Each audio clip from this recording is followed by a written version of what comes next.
Assalamualaikum Bang Aris. Kemarin kami kan udah datang kemari wawancara dengan Kak apa tuh? Kakak-kakak yang sering mancing. Kak Ati. Oh, Kak Ati. Nah, Kak Ati.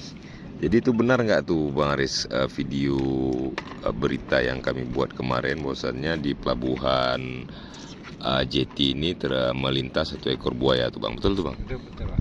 Betul ya. Jadi kira-kira panjangnya berapa meter? Lebih kurang 3 meter lah, Pak. 3 meteran ya. Jadi untuk videonya yang rekam itu Bang Pak Adi. Adi. Orang mana dia? Orang tinggal di lorong Jalan Pemuda.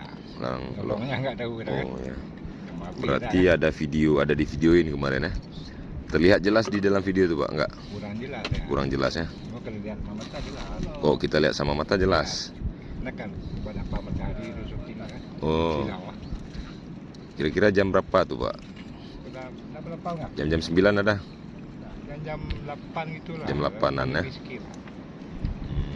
Si pagi.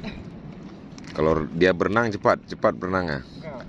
Berenang, Slow, berenang santai ya. Sempat Tenggelam dah kan. tenggelam lagi. Berenang lagi dah. Baru berenang lagi ya. Pokoknya dia ke situ arahnya, Pak. Ke arah ujung itu ya, Kesrem ya.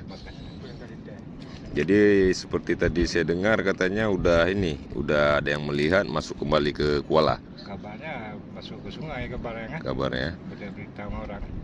Mudah-mudahan betul dia masuk kembali ke sungai biar kita nggak was-was kan.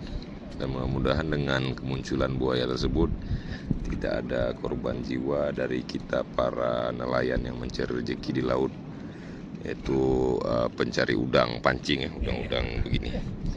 Oke, terima kasih Bang ya. Ya, Pak. Assalamualaikum warahmatullahi wabarakatuh.